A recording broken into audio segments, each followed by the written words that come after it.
up, my cummy little kumquats? This is Rob from The Gay Guy Plays, and this is a friendly neighborhood rash that serves as a reminder that you should probably always shower right after you come back from the gym, even though that's exactly what I'm not doing right now. Instead, we're back with another installment of Rob reads you shit that you don't want to read for yourself. So, if I break out as a whole body rash, you know exactly what brought it on.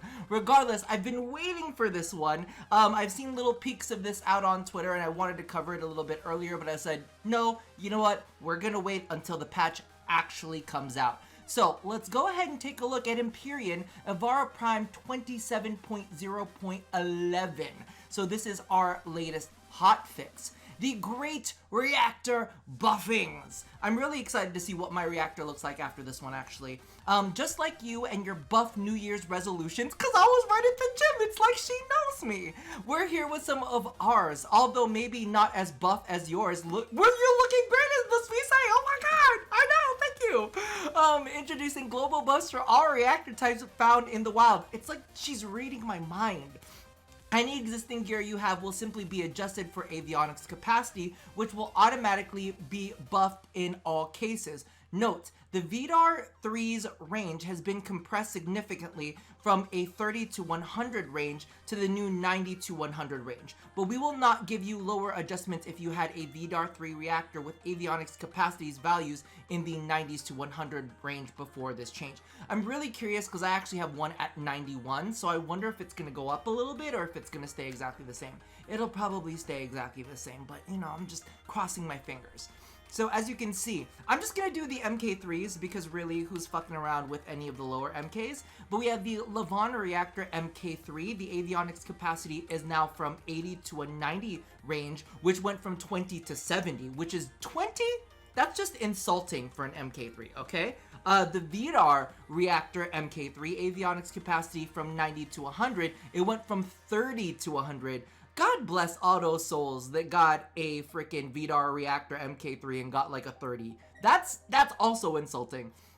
Then we have the Zekti Reactor MK3 avionics capacities went from 70 to 80, from 10 to 50. I've got freaking Zekti reactors that were like 12. I was like, who are you? Who are you even? But I'm glad to see that they've shifted everything. Maybe even at the end of this video, I'll jump into game real quick and we'll go ahead. Actually, I'll just leave it in a pinned comment. I'm too lazy to do any of that editing. I need to shower before I develop another rash. With these changes, it's important to note how we got from point A to point B. When initially setting up the avionics values of these rewards, we did not foresee the depth of the frustration the ranges caused, but in hindsight, we should have. Thanks to your feedback, we're able to confidently make broad and major buffs across the board. Thank you, and thank you for everybody who went ahead and put in their feedback. Speaking of feedback, we have the Tenebreous Ephemera removal and future acquisition.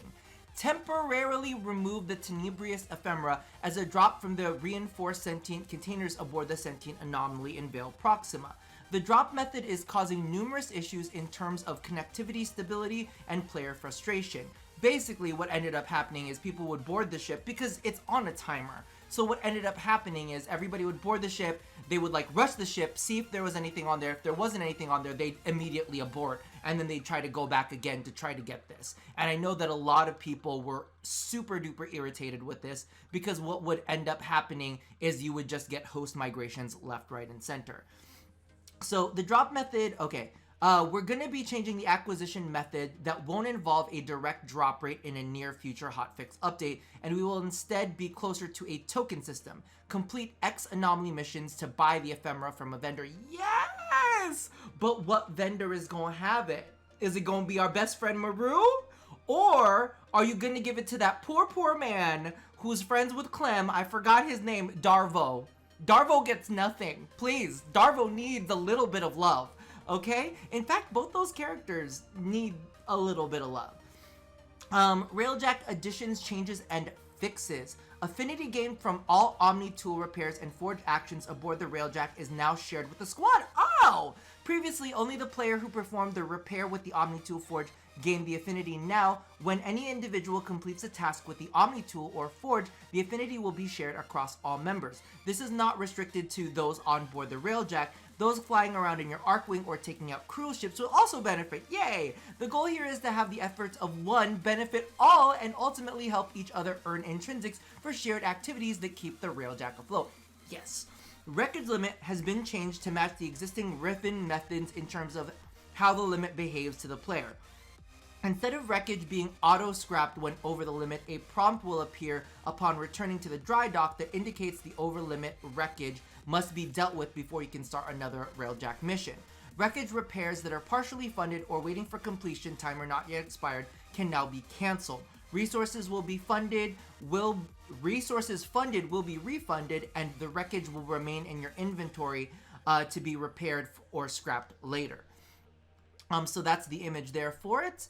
Keep in mind, this does not change the 80% refund from scrapping repaired wreckage. Ooh, does that mean that we're only going to get 80% back if we cancel it? Just saying. Change the base avionics so they have at least one rank to address difficulty, knowing which ones you can scrap and which ones you can't due to the no ranks. Avionics stacking with all other unranks: Levant Ablative Shell, Levant Heatsink, Levant Last Stand, Levant Thermatic, Levant Phasic Weave, Levant Predator, Levant Winged Force, Levant Winged Steel, and Vidar Last Stand. To accommodate for the base avionic change above, other avionics have been changed. Vidar Predator now has higher base stat and higher drain, Vidar Winged Steel lower drain, Vidar Winged Force lower drain. Numerous UI changes in the name of customization and clarity have been made to the Railjack research and configure screens. Added MK category tabs to the Railjack research screen to better sort and display among the growing inventory of research, yes. Added categories, search bar, and sort options to the Railjack components and armament screen. Added a showed, equipped, and show ranked option in the avionics scrap screen, nice. Battle and tactical avionic grids now have grid category icons to mark which is which.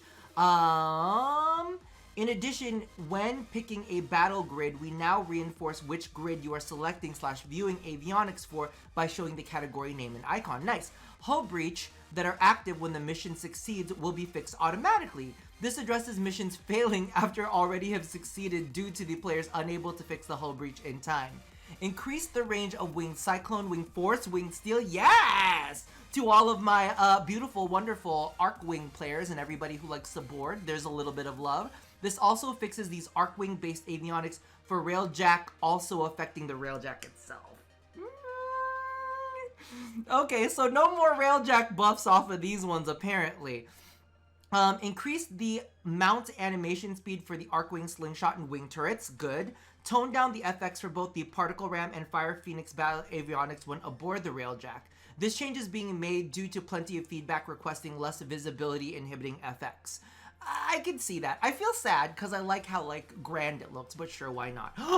They fixed my bug! Did they fix my bug? Maybe they didn't fix my bug. To further increase the visibility when a forge is available for the Railjack, 2 screens and an orange circle above the activation will glow when it's ready and the appear when it's busy. Okay, perfect. There's also a bug for those of you guys who don't know that if you're in motion and you're a little too far away from the forge, it'll actually cancel your UI. Your UI won't show up anymore. So hopefully they fix that as well. Reduce the brightness of the cruise ship's healing bubble burst FX. That was blinding. Change the Railjack entrance UI marker to use the same blue as a Railjack marker in mission. Refining in the Forge Bay with a controller now requires you to click X and hold for 1 second instead of clicking X. This addresses the accidental refining due to mashing X in the Forge window. Oh, that's gotta be a bitch. I think the rest of these are just going to be fixes, which I'm gonna be completely honest with you, there were a lot of I won't say the worst bugs ever, but there were definitely some buggy pieces of shit that were in there. So I'm glad to see that a lot of these things have changed. Also, there were definitely some battle avionics that were not working very well, so I'm hoping that those get addressed as well. There are some more general changes. Grendel Spectres can now use all of his abilities. I prefer my meatballs on the side. Kuva Thralls now have a unique marker to differentiate them from the Lich. Oh, good. Remove the slight red tint that was always displayed on the Shedu Glow no matter your energy color choices. And then Warframe Weapon Tooltip in the inventory will now display an Exilus icon if said item / Warframe has one installed. made some micro optimizations to the mini map code.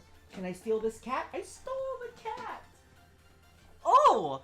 Alright, so the rest are just gonna be fixes. So I'm gonna go ahead and just leave a link down in the description box below just in case you wanted to go ahead and check out any of those. Regardless, I'm really happy to see some of these changes. I do, like I said, have other Warframe videos coming up soon. I was just kind of waiting on this one to see what actions there's gonna take. Also, there's gonna be a dev stream tomorrow. However, I am kind of like... I looked at what the dev stream was gonna cover, and they looked like they were just gonna be chatting about the survey. And I'm like, you gonna show us anything else? We gonna talk about the new Warframe? Are we gonna, I mean, they showed the Avara Deluxe skin, which I still think looks absolutely fantastic. So I'm excited to see that at least. However, I'm really curious to see what they're going to be doing in the upcoming year, because I know a lot of us have questions as to, is Railjack the future of Warframe? Is Railjack going to be the thing taking us into Plains of Duviri? Will it be required for that? What are you looking at, babes? My real life Kavat? So I don't know. There's a lot of things still on my mind, and I kind of also have a little bit of a shit list of things that DE still needs to address. I want to publish that, but I also don't want, I don't want to give this overall feeling of negativity, because I don't love Warframe right now. I don't hate Warframe right now. I'm just kind of in a state of, all right, let's see what you're going to be doing next. Regardless, that about does it for me for now. Rob needs to go and take a shower and put some ointment on this beautiful, wonderful best friend that he's got developed over here.